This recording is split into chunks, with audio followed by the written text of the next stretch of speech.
Rosa Reyes sold her daughter for $800,000. The buyer refused to collect. He made a different demand instead, one that would cost the Moretti family far more than money. By the time anyone told Isabella any of this, it had already happened. The men were already in the stairwell. The debt had already been called. The only thing left undecided, as a mother stood frozen by the stove with a dish towel twisted in both hands, was what Damien Moretti would do with the girl once she was standing in front of him. The cold hit Isabella's bare feet before the sound did. Linoleum, slick and grey into her soles, her oversized sleep shirt bunched around her knees from a night of restless half-sleep. 3 knocks, then 4, faster, harder, the kind of knocking that didn't belong to a neighbor or a landlord. She was moving toward the door before she was fully awake, the way she trained herself to move toward every crisis in this apartment for as long as she could remember. The leaking roof over the bathroom, the register that came up $40 short on a Friday night, the calls from the landlord that always came twice a month like clockwork. She assumed this was one more version of the same emergency. She had no reason yet to think it was the last one. Her mother didn't scream when the men came through the door. That was the detail Isabella would replay for weeks afterward, turning it over the way you press on a bruise to check if it still hurts. Rosa didn't flinch with surprise. She flinched with guilt. A full half-second before the first man even spoke, her hand flying to her mouth like she'd been rehearsing this exact moment in her head for longer than she'd ever admit. By the time Isabella understood what that flinch meant, she was already being wrapped in her mother's old shawl over a nightgown that had gone soft and thin from 100 washes, already being walked down 4 flights of stairs past Mrs. Alvarez's door with its peeling paint, already folded into the back of a black SUV idling at a curb she'd swept 1,000 times on her way to work. Rosa cried the entire drive. She didn't tell the men to stop the car. She didn't tell them to let her daughter go. She sat pressed against Isabella's side, gripping her hand so hard it left marks, sobbing in a way that felt less like grief and more like the release of something she'd been holding underwater for years.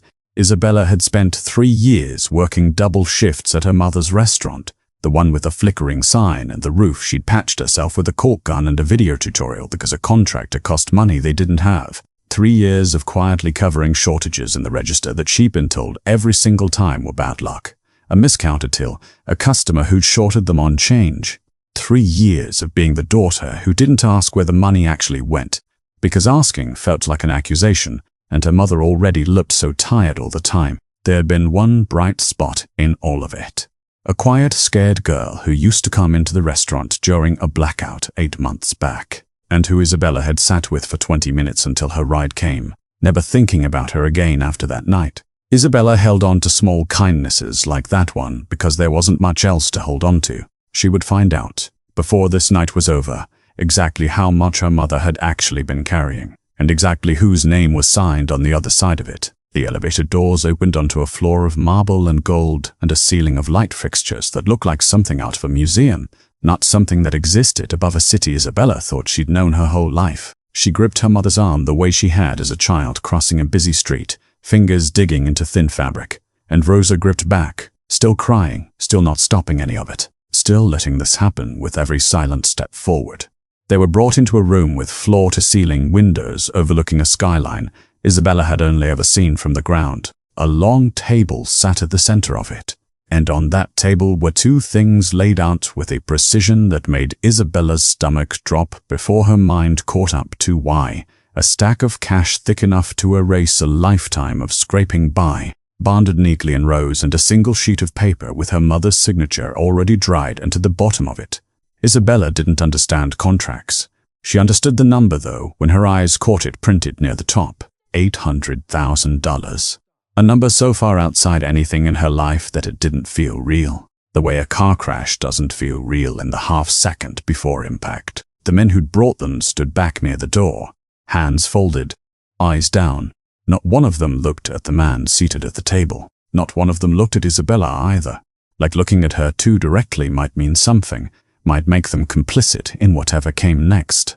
Rosa was already begging, low and fast, words tumbling over each other in a mix of English and Spanish that Isabella couldn't fully follow through the roar in her own ears. She caught fragments. Please. She didn't know. It's not her fault. Take the restaurant instead. Take everything else, please." Isabella didn't beg. She didn't know yet what she was supposed to be afraid of, exactly, or what collateral meant when it had her own name attached to it. She stood in her nightgown and her mother's shawl in a room that cost more than every apartment she'd ever lived in combined, and she waited for someone to explain what was happening to her. Damien Moretti did not look at the money. He looked at her and didn't look away. To understand how Isabella Reyes ended up standing in her nightgown in front of the most feared man in the city, you have to go back 3 years to the first envelope Rosa Reyes borrowed against, back to a version of Isabella who still believed the worst thing in her life was covering a register shortage before her mother noticed, and back to a blackout night at the restaurant that Isabella had already forgotten, but that Damien Moretti never had. Damien Moretti did not look at the money. He looked at her and didn't look away. The silence that followed had weight to it, the kind that pressed against Isabella's chest until she almost understood why the men by the door refused to lift their eyes from the marble floor. Rosa's fingers dug into her daughter's arm, pulling her half a step back, as if a body's width of distance could undo what had already been set in motion. Isabella let herself be pulled. She didn't understand yet what she was being protected from. Rosa's begging started up again, louder this time, a fresh wave breaking against the quiet. "Please, she's a good girl. She didn't know any of this. Take the restaurant. Take the apartment. Take—" Damien raised one hand. Just that. No word attached to it. Rosa stopped mid-sentence like a hand had closed around her throat, instead of simply lifting into the air across the room. That was when Isabella understood, in a way she hadn't from the money or the contract or the marble floors, exactly what kind of man was sitting across from them. It wasn't the suit or the tattoos climbing out from under his cuff.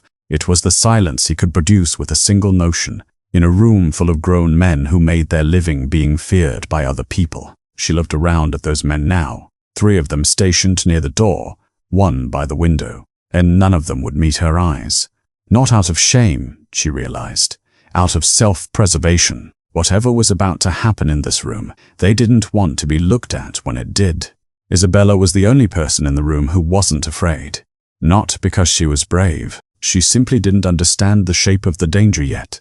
Collateral, hostage, or something worse, she had no word for. Fear needs a target to attach itself to, and her mind hadn't finished assembling one. So instead of terror, what rose in her chest was confusion, sharp and disorienting, as she watched her mother curl inward like she was bracing for a blow that hadn't landed yet. Damien rose from his chair. He moved without hurry, unbuttoning his jacket as he came around the table, the kind of unhurried motion that made Isabella's skin prickle more than shouting would have. He passed the stacked cash without a glance. He stopped in front of the contract, instead picked it up between 2 fingers like it weighed nothing at all, and looked at it for a long moment. Long enough that Rosa's breath caught, long enough that Isabella thought, absurdly, that he might be reading it for the first time. Then he tore it in half. The sound of it was small in a room that large, a dry paper rip that shouldn't have carried the weight it did. But every person in the room reacted to it, like a gunshot. One of the enforcers actually flinched. Rosa made a sound that wasn't quite a sob and wasn't quite relief, caught somewhere in between, her hand flying to her mouth. "I don't want the money," Damien said. His voice was low, even, the voice of a man who had never once needed to raise it to be obeyed. He set the torn halves of the contract down on the table, on top of the cash, like both of them were equally worthless to him now. Rosa's relief lasted exactly as long as it took him to keep talking. "I don't want servitude either. I have people who work for me. I don't need another one." He said it plainly, almost bored, and Isabella felt something cold slide down her spine that had nothing to do with the marble floor under her feet. "And I don't need silence. Nobody in this city is foolish enough to talk about my business without my permission." He crossed the last few feet between them. Isabella's instinct was to step back, but her mother's grip on her arm had gone rigid, holding her in place, and there was nowhere to go regardless. A wall of window at her back. City lights spread out below like something from a life she no longer had access to. Damien stopped in front of her, and then, in a motion that made the room seem to tilt sideways, he lowered himself onto one knee, a Mafia Don, kneeling, in front of a woman in a borrowed shawl and a nightgown gone thin from washing. Rosa made a strangled sound, One of the enforcers by the door actually looked up, breaking his own rule like he needed to confirm with his own eyes that this was really happening. Damien reached for Isabella's hands. She let him take them. Not out of consent, exactly, but out of the same paralysis that had carried her down 4 flights of stairs and into a black SUV hours earlier. His hands were warm. That detail landed strangely out of place the way small human facts do in moments too large to process. "Marry me," he said. The words didn't land the way words usually did. They seemed to hang in the air of the room a beat too long, refusing to be absorbed. And Isabella found herself waiting for the rest of the sentence, the part where he explained what he actually meant. The catch. The real demand hiding underneath the one he'd said out loud. Rosa's relief curdled in real time. Isabella watched it happen on her mother's face. The sob of gratitude freezing halfway, replaced by something closer to horror, as if trading a debt for a wedding hadn't occurred to her as an option worth fearing. One of the enforcers exchanged a look with another, a silent question neither of them dared voice. Isabella pulled her hands back. "No," she said. And then, because the first word hadn't been enough to steady her, I don't know you. You don't know me. This isn't." She stopped, aware that whatever she said next would either be a plea or an accusation, and she wasn't sure yet which one was safer. This is a worse kind of owning someone, just dressed up nicer. Something flickered across Damien's face. Not anger, not quite. Isabella would spend a long time later trying to name it and never quite manage it. He stood unhurried again, smoothing the front of his jacket as if nothing about the last 30 seconds had disturbed him. "You don't have to answer tonight," he said. "You have until morning." A woman appeared at the edge of the room. Isabella hadn't even seen her enter, and gestured for her to follow. The guest suite she was led to had silk sheets and a marble bathroom and a view worth more than her mother's restaurant. It also had no handle on the inside of the door. Isabella sat on the edge of the bed until the sky outside the window began to grey, turning one impossible word over and over in her mind, waiting for morning to arrive with an answer she still didn't have.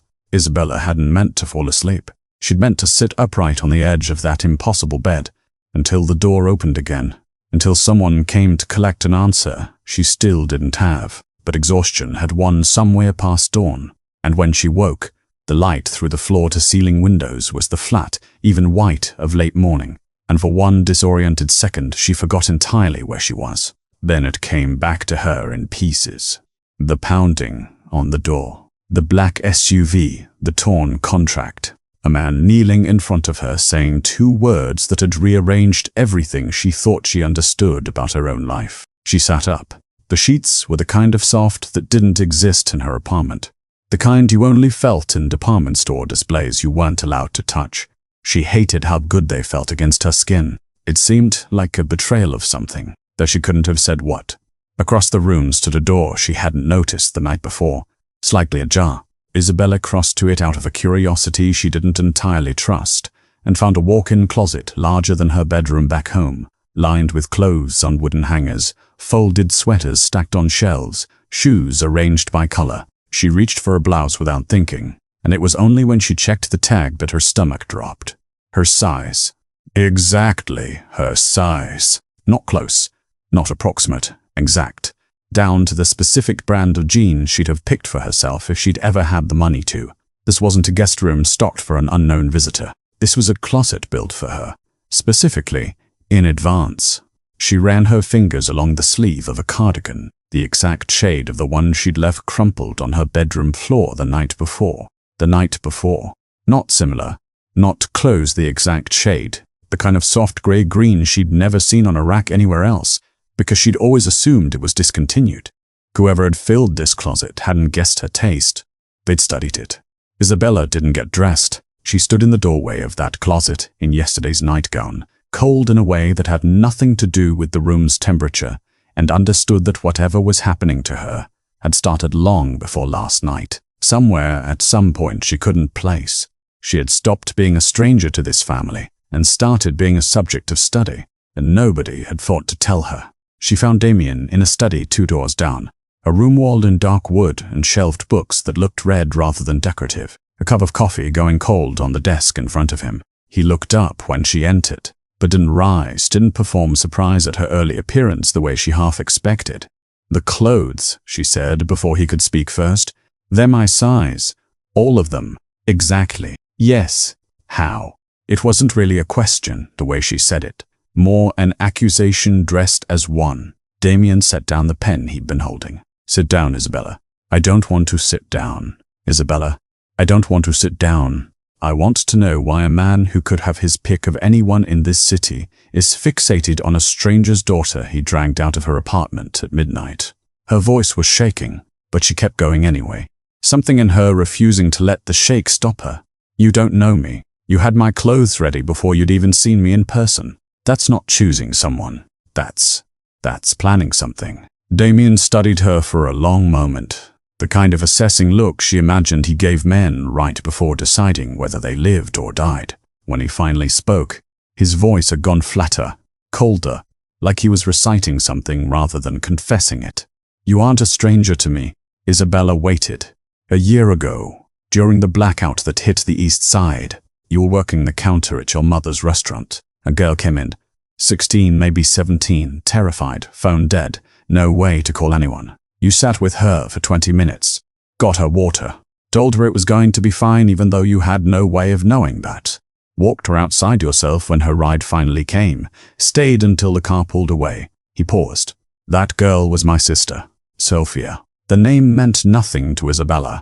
She searched her memory for it anyway, for a face to attach it to, and came up empty. But everything about the way Damien said it, careful and deliberate, told her it should have meant something. "You didn't know who she was," Damien continued. "You weren't performing kindness for someone who mattered. You were kind to a scared kid because she was scared. Full stop. In my world, Isabella, people are loyal to me because it's profitable to be loyal to me. Nobody is kind to a stranger for free. I've been watching for that kind of person for a long time, and you're the only one I've found." "So you've been watching me," she said slowly, "for a year." "Yes. That's not a compliment." The words came out sharper than she expected, sharper than she usually allowed herself to be with anyone, let alone a man who had just torn up a debt worth more than her mother's entire life saving. But something in her had cracked open sometime between the stairwell and this room, and she wasn't interested in closing it back up. "You didn't fall for someone you talked to. You didn't fall for someone who chose to let you in. You built a file on the woman who had no idea she was being observed, and now you're standing here acting like that's romantic. It's not. It's a violation. Being chosen because I passed some test I never knew I was taking isn't flattering, Damien. It's frightening." Something shifted across Damien Moretti's face. Not quite surprise, but close to it, the expression of a man encountering resistance he hadn't budgeted for. Isabella got the distinct sense that very few people spoke to him this way, and lived to describe the experience. She half expected the room's temperature to drop, for the men she'd seen the night before to appear in the doorway and remove her for the insolence of it.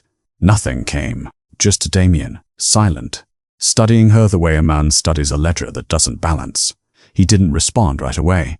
He looked at her the way he had at the table the night before, except this time there was something recalibrating behind his eyes, some private adjustment being made to whatever plan he'd walked into this with. "I hadn't considered it that way," he said finally, quiet, almost to himself. Isabella opened her mouth to say more. There was more, plenty more, but a sound from below cut through the study's heavy silence. Raised voices, a woman's voice, familiar and frantic, carrying up through the penthouse's marble halls, even from several floors down. "That's my mother," Isabella said.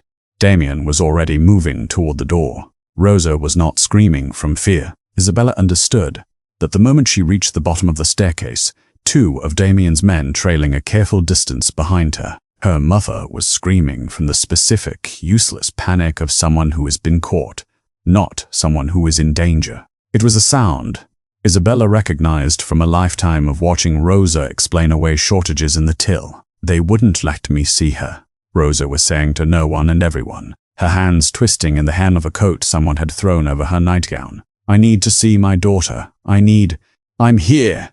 Isabella's voice cut through the marble hall flatter than she meant it to.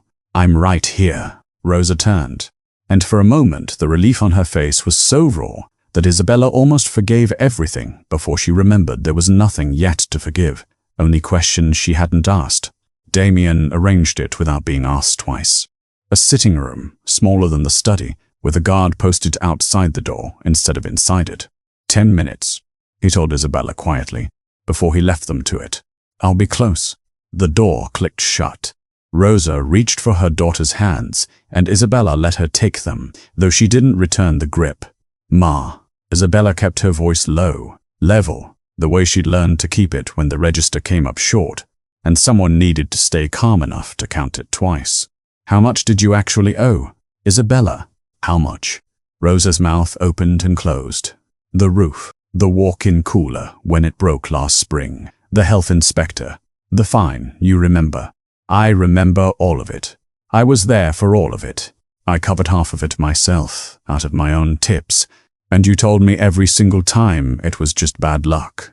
Isabella pulled her hands free. $800,000 is not a broken cooler, Ma. It's not a roof. Tell me what that number actually is. Something in Rosa's face began to come apart the way wet paper does, slowly and then all at once. She sat down hard on the edge of the settee, and for a long moment she didn't speak at all, and the silence told Isabella more than any answer could have. Your father called me, Rosa said finally, so quietly, Isabella had to lean in to catch it. A year and a half ago, maybe longer. He said he was sick. He said he needed money for the treatment, that there was no one else he could ask. The room seemed to tilt the way it had the night before, when Damien had gone down on one knee in front of her. My father, Isabella repeated. The one who left when I was 6. That father. I didn't want to tell you. I thought if I could just handle it quietly, you'd never have to know he came back into either of our lives at all. I didn't borrow the money for the restaurant, Isabella. Not most of it. I borrowed it for him. And then I kept borrowing because the first loan wasn't enough. And then the interest. The interest was never what they told me it would be. You sold me. Isabella heard her own voice from somewhere outside herself, distant and strange. You sold me to a stranger to cover a debt you took out for a man who left us both on a Tuesday morning without saying goodbye. I didn't think it would come to this. I swear to you I never thought. You didn't think, or you didn't want to think, because thinking about it would have meant telling me the truth 3 years ago, instead of letting me believe every single shortfall was bad luck. Isabella was standing now, though she didn't remember rising. I worked doubles for you, Ma. I patched a roof with a caulk gun and a YouTube video because we couldn't afford a contractor, while you were sending money to a man who doesn't even know my middle name. Rosa was crying again. The same wet, gulping sobs from the drive the night before, and this time Isabella understood exactly what they were. Not grief for her daughter's situation, grief for having been caught. The door opened before Isabella could say anything else. Damien didn't knock. He stood in the frame with the particular stillness of a man who had already known the shape of this conversation before it started. She wasn't collateral for a restaurant, he said to Isabella, not to Rosa. I had your mother's financials pulled the hour she arrived at my door with you beside her. The restaurant debt was real. It was also less than 1/3 of what she owed. Rosa flinched like she'd been struck. There's a second part of this you don't know yet, Damien continued. And something in his voice had gone careful, almost reluctant, the tone of a man handing over a weapon he wasn't sure he should. The loan terms your mother was given got worse every quarter, steeper, faster. That doesn't happen by accident in my organization. It happens because someone decides it should. My capo, Salvatore, structured every renewal on that account personally, for months, to make sure the debt would spiral past anything she could climb out of. Isabella looked between them, her mother, folded in on herself on the settee, and Damien, standing in the doorway, with the truth he'd apparently been sitting on since the moment she walked into his penthouse. Why? She said. Why would he do that? I don't know yet, Damien said. And for the first time since she'd met him, he sounded like he meant it. But I intend to find out. Isabella stood in the middle of the room, her mother's confession still hanging in the air on one side of her Damien's, on the other, and felt something in her chest go very quiet and very still, the way a house goes quiet after a storm has already done its damage. She had spent the night trying to decide whether marrying a stranger was a worse kind of cage than the one she already lived in. She hadn't considered that the version of her life she was trying to protect had never been true to begin with. I'm not saying yes because I want to, she said, looking at Damien now, not her mother. I'm saying I'm done being lied to by people who claim they're protecting me. If I'm going to be trapped, I wanted to at least be honest. Would you forgive a parent who did this to protect someone else? Or does love stop counting the moment it costs someone else their freedom? Tell me in the comments. The dress was the color of the cardigan in her closet. That same soft gray-green Isabella had never seen on a rack anywhere else. And she hated how well it fit, how it made her look like she belonged somewhere she still didn't understand. She sat at Damien's right hand at the head of a table set for 30, gold-rimmed plates catching candlelight, and tried not to let her hands shake around the stem of a wine glass she hadn't touched. The Moretti family, gathered in full for the first time since the engagement had been announced, filled the long room in dark suits and low, watchful conversation. Isabella had spent the last 2 days learning names she wouldn't remember and titles she didn't fully understand. Capos, consiglieri, cousins who weren't cousins by blood, but by something older and more binding. She understood only one thing clearly. Every person in this room was measuring her, deciding in real time whether she belonged. Salvatore sat 4 seats down, close enough that Isabella could feel him watching before she ever turned to look. He was older than Damien by a decade, silver-templed, with a kind of stillness that read as patience, until you noticed how carefully he chose when to break it. He broke it during the toast. Damien had risen with a glass in hand, said something gracious and brief about family and continuity that Isabella barely absorbed over the pounding in her own ears, and it was in the half-second of applause that followed that Salvatore's voice cut through, pitched just loud enough to carry the length of the table. Damaged goods. He said it almost conversationally, swirling his wine, not bothering to stand. A debtor's daughter. No name, no money, no family worth speaking of. And we're meant to toast her like she's earned a seat at this table. The applause died mid-breath. Isabella felt the room's attention swing toward her like a physical weight, 30 pairs of eyes deciding, in unison, whether to watch her or watch Damien. "You forget yourself," Damien said. His voice hadn't risen. That was somehow worse than if it had. "I remember exactly what this family is," Salvatore said, setting his glass down with deliberate care. "We don't marry into desperation, Damien. We don't put a woman who was collected off a debt at the head of this table and call it strength. It's an embarrassment. And everyone here knows it, even if they're too well-mannered to say it out loud." Isabella opened her mouth to say what she didn't know, some instinct toward defending herself before anyone else could. But she never got the chance. Damien moved. It happened too fast to properly witness, only to reconstruct afterward in fragments. The flash of a blade she hadn't known he was carrying the table, jumping under the force of it. Salvatore's roar tearing through the room, a half-second behind the sound of steel driving through bone and wood.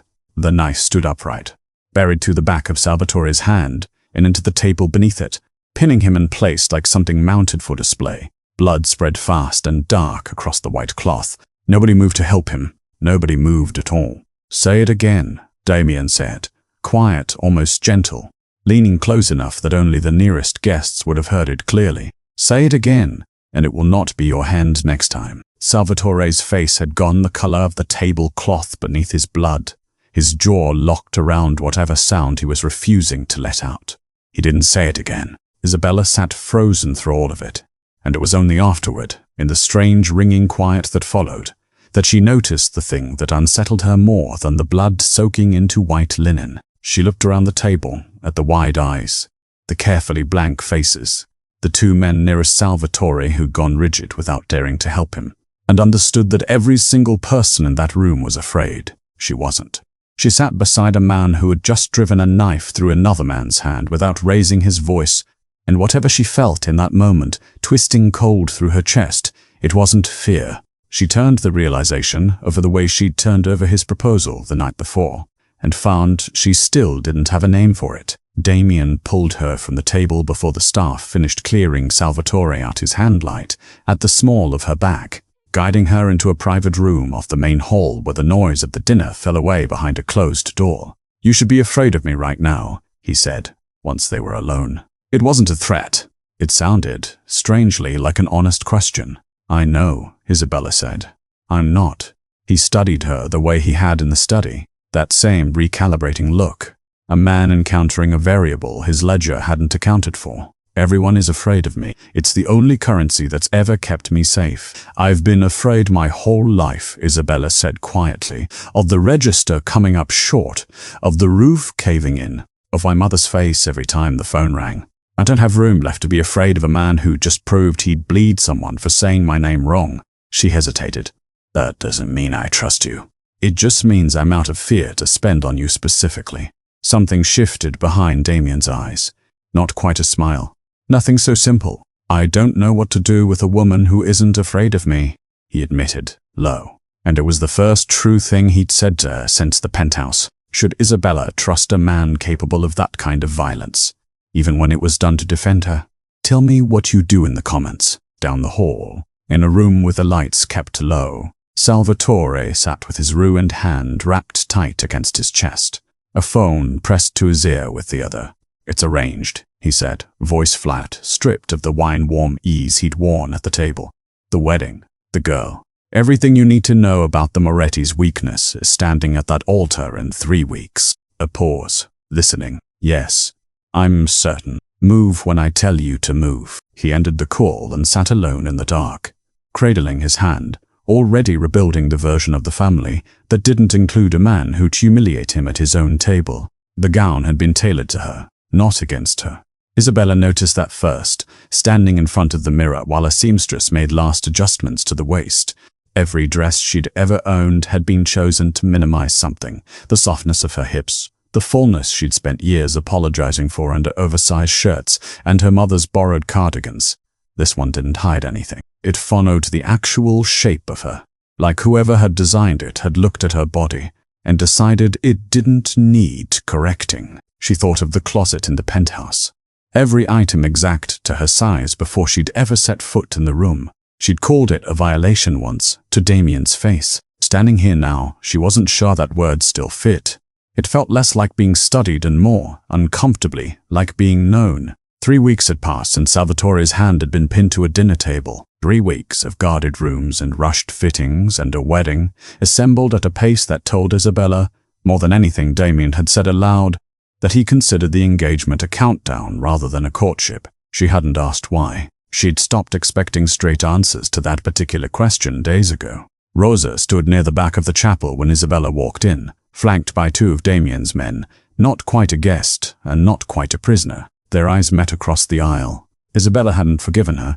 She wasn't sure 3 weeks was enough time to even begin, but she was here and something in Isabella eased slightly at the sight of her mother's face, wet-eyed and present. Even if presence wasn't the same as absolution, the ceremony itself passed in a blur of vows.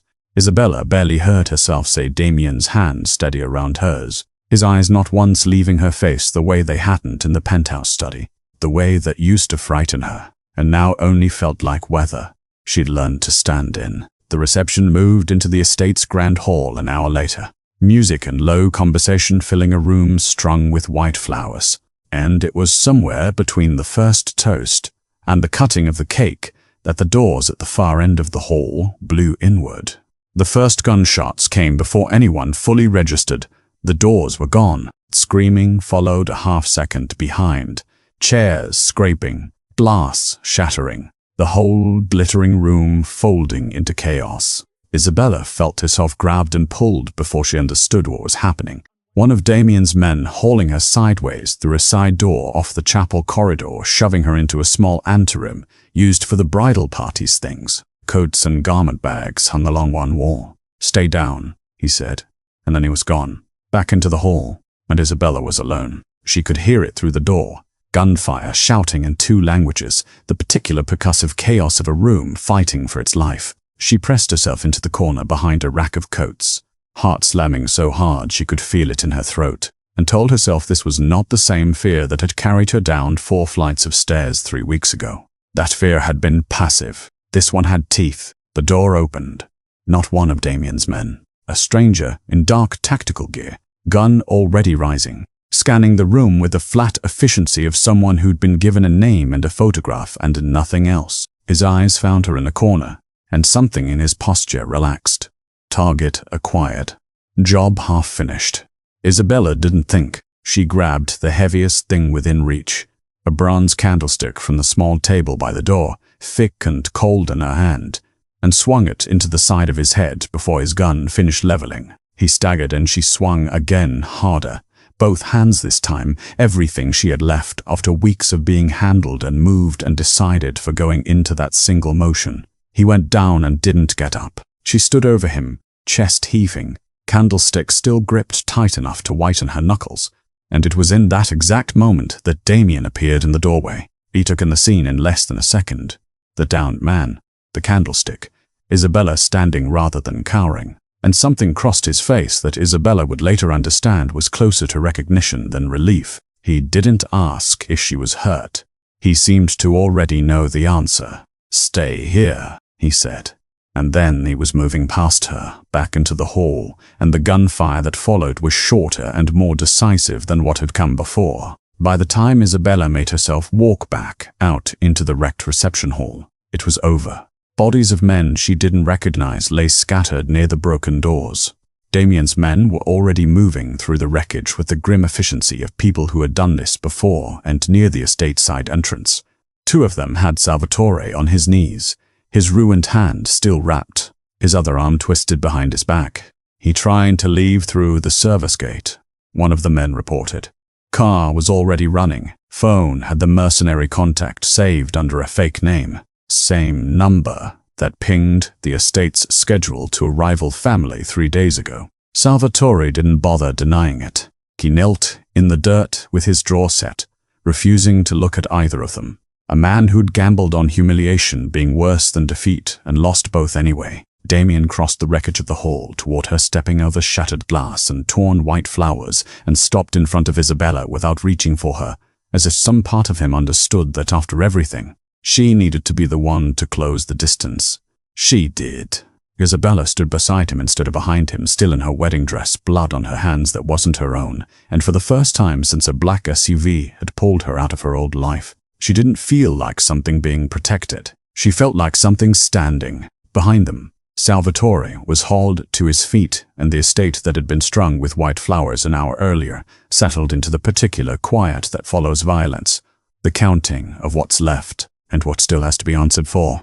They gathered the family again 3 days later, in the same long room with the same gold-rimmed plates, though this time no one touched their wine and no one pretended the evening was a celebration. Salvatore knelt where he had once sat comfortably at the table, his ruined hand still bandaged, his silver-templed composure gone entirely. The same faces that had watched him call Isabella damaged goods now watched him kneel in front of the man he'd tried to have killed through his own bride.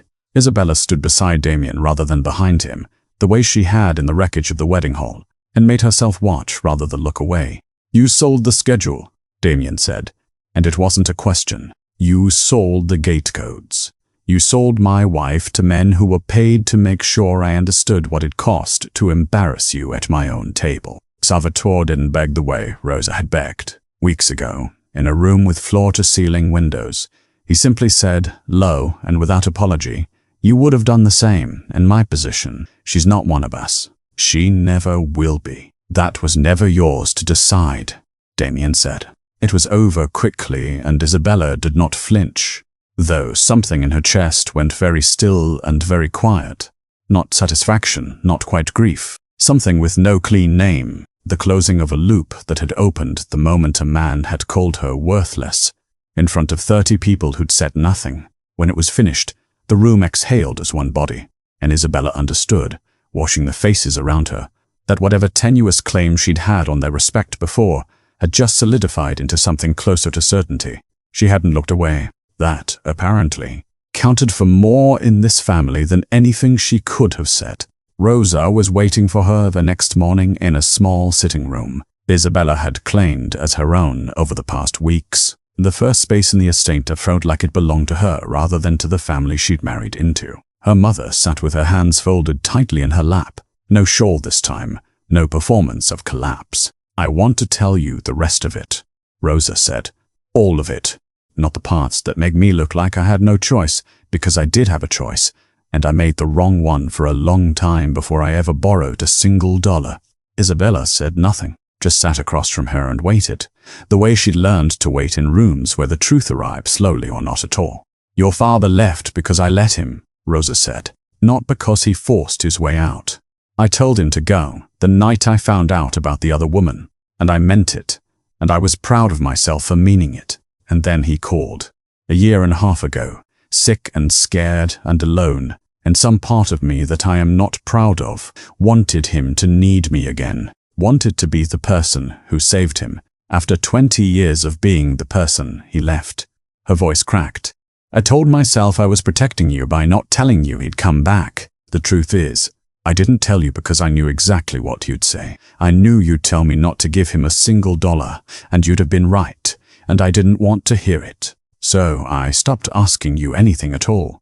I just took the money and let you believe it was bad luck, shortfall after shortfall, because bad luck didn't require me to admit what I actually was. Which is what? Isabella asked quietly. Someone who chose him over you, even after everything, even knowing better. Rosa's hands were shaking now, openly. I don't expect you to forgive that. Isabella sat with it for a long moment, turning it over the way she'd once turned over a proposal, a betrayal, a violence she hadn't flinched from. I'm going to forgive you anyway, she said finally. Not because you've earned it. You haven't. Not yet. Maybe not for a long time. I'm forgiving you because I'm tired of carrying this the way you carried the debt. Quietly, alone, pretending it wasn't shaping every decision I made. I don't want to be a person who does that, so I'm putting it down. That's for me, Ma. Not for you. Rosa wept, and this time Isabella let herself reach across the space between them, because forgiveness, she was learning, didn't require forgetting, only the decision to stop being ruled by the debt of it. She found Damien that evening on the terrace overlooking the same skyline she'd first seen from the penthouse windows, a lifetime and 7 weeks ago. I keep thinking about what you said, she told him, coming to stand beside him rather than in front of him.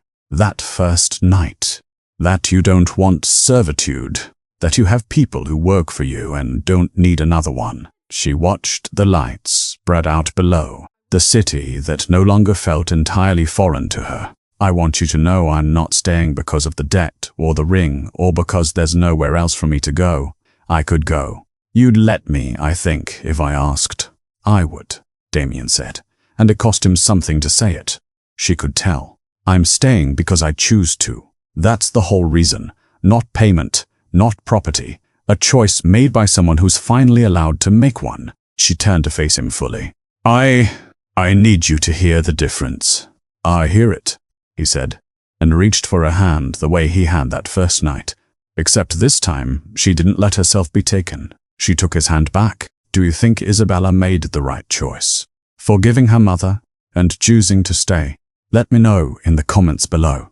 Later that night, one of the household staff passed her in the hallway outside the study, arms full of linens, and paused to dip her head in a small, practiced bow. Good night, Signora Moretti. Not the girl who'd been carried in from a stairwell in her nightgown. Not collateral, not a debt made flesh. A name, freely given this time, and Isabella found she was ready to answer to it.